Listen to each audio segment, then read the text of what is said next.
منگنی منگنی جو بنا ہے وہ مانگنے سے نکلا ہے، یعنی بیٹا یا بیٹے کی کہیں بات ہو رہی ہے اور سنجیدگی سے غور کیا، استخارہ کیا، یا کوئی تاریخ طے ہوئی، اس پر گھر کے بڑے جمع ہو گئے اور نکاح کی بات پکی کر لی،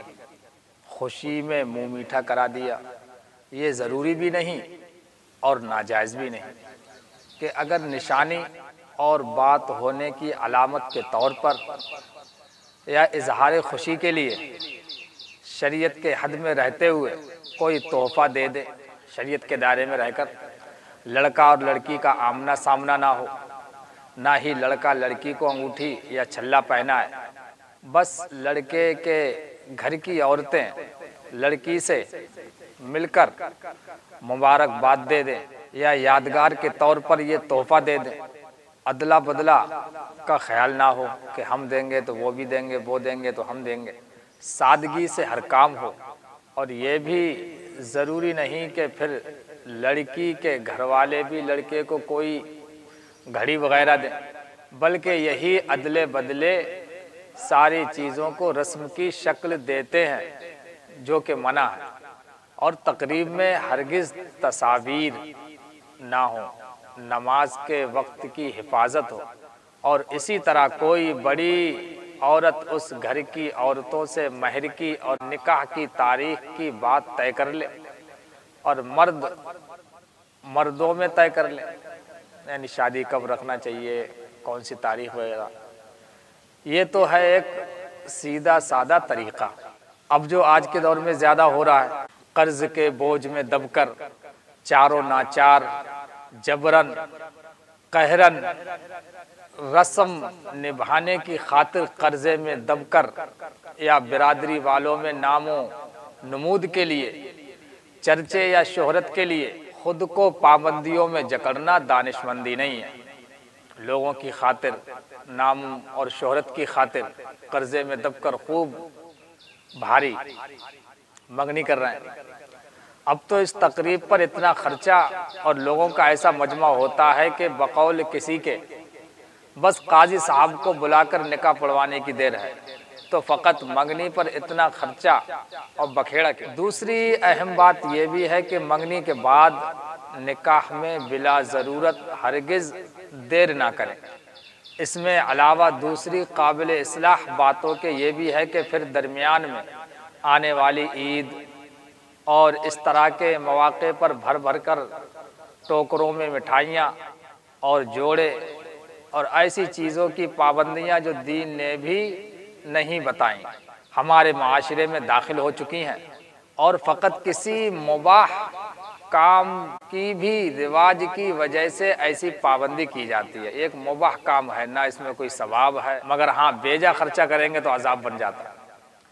جو منگنی کا حصہ بن جاتی ہے، اور اس کے خلاف کرنے کو پھر باعث عار جانا جاتا ہے۔ اگر کوئی ایسا نہ کرے تو آدمی باتیں بناتا ہے۔ یہ سب منع اور گناہ ہے۔ پھر ادلا بدلا کی وجہ سے دونوں طرف کے لوگوں پر بوجھ رہتا ہے، اور بعض اوقات ایسی ناچاقیاں بھی ہو جاتی ہیں جن کی بنا پر منگنی ہی ٹوٹ جاتی ہے۔ تو کیا عقل مندی ہے یہ کہ ایک سادہ عنوان کی چیز جو خود ایک مباح عمل یعنی نکاح کا مقدمہ ہی تھا، مستقل وبال کی صورت دے دی جاتی ہے؟ لہٰذا اس بنا پر ہم سب سے زیادہ گزارش تو اس سلسلے میں ہونے والے دولہا صاحب سے ہی کرتے ہیں کہ وہ اپنے ماں باپ کو اس پہلو سے سمجھائیں یا ترغیب دیں کہ اتنے خرچے اور جھمیلے کرنے میں کوئی فائدہ تو نہیں ہے، اس پر بھی کوئی خوش اور کوئی ناراض رہے گا۔ ایک خالق کو راضی کرنا آسان ہے، کیونکہ اس کی رضا کا ضابطہ ایک ہی ہے، اور وہ ہے شریعت کی پابندی۔ کیونکہ ہم سب کو تو خوش نہیں کر سکتے، مگر ہاں ہم شریعت پر چلیں گے تو اللہ تبارک و تعالیٰ ضرور ہم سے راضی ہو جائے گا۔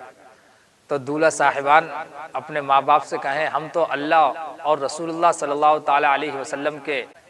حکم کے مطابق نکاح کر رہے ہیں، اور نکاح بھی اس لیے کر رہے ہیں کہ گناہ سے بچے۔ تو کیا یہ گناہ سے بچنا ہے؟ جس کے لیے خود مزید سینکڑوں گناہ کرنے پڑتے ہیں. یعنی ہم شادی اس لیے کر رہے ہیں تاکہ ہم گناہ سے بچیں، اور وہی شادی میں ہم گناہ کر رہے ہیں تو ہم آگے کو گناہ سے کیسے بچ سکتے ہیں؟ اور منگنی اس کا ایک ابتدائی مرحلہ ہے.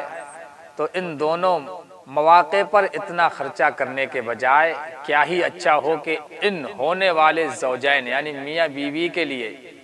اس رقم سے کاروبار ہی شروع کر دیا جائے، یا کرائے کے کسی گھر کا ایڈوانس ہی دے دیا جائے تاکہ نکاح ہوتے ہی دولہا دلہن کی رہائش کا مسئلہ حل ہو جائے. یا اگر ایک ہی بیٹا ہے اور اس کے الگ ہونے سے ماں بالکل تنہا ہو جائے گی، اور اس مصلحت سے علیحدہ رہنے کی بجائے ماں کے ساتھ ہی رہنا بھی ہو، تو اس مذکورہ رقم سے کوئی پلاٹ یا فلیٹ خرید لیں، اس کو کرائے پر اٹھا دیں تاکہ شادی کے بعد میاں بیوی کے لیے خرچ میں وسعت ہو. اپنی پسند کی یہ زندگی سکون سے اس طرح گزارے کہ بہو ساس کی نوک جھونک، نند اور دیورانی جٹھانی کی ناچاقیاں نہ ہوں. اس منگنی کے عنوان کو رسم نہ بننے دیا جائے. افسوس کی بات ہے کہ آج مسلمان کا مال، اس کی صلاحیت ان غلط رسومات پر لگتی ہے جس کا نہ کوئی دنیاوی فائدہ ہے نہ اخروی. کاش یہ مسلمان مرد و عورت اپنی جان، اپنا مال، اپنی صلاحیتیں، اپنی سوچ و فکر کو اسلام میں خرچ کرتی تو کتنے لوگ اسلام کے پابند بنتے، کتنے لوگ ہمارے ذریعے اسلام میں داخل ہو جاتے، کتنے لوگ دیندار بن جاتے، جہالت کا خاتمہ ہوتا، علم و عمل کا چرچا ہوتا. اگر آج ہم مسلمان کا وہ مال جو شادیوں منگنیوں میں بلا ضرورت خرچ ہوتا ہے جمع کیا جائے تو کتنے مدرسے کھل جائیں، کتنی مسجدیں بن جائیں،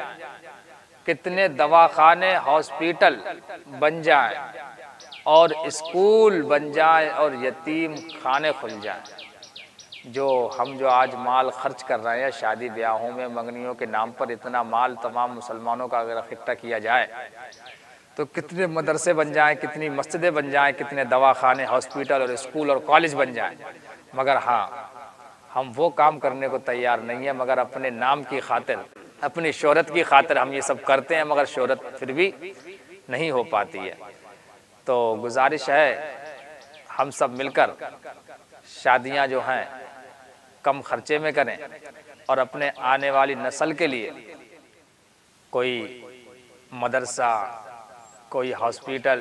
کوئی اسکول، کوئی دواخانہ، کوئی یتیم خانہ اگر کھولیں گے تو انشاءاللہ تبارک و تعالیٰ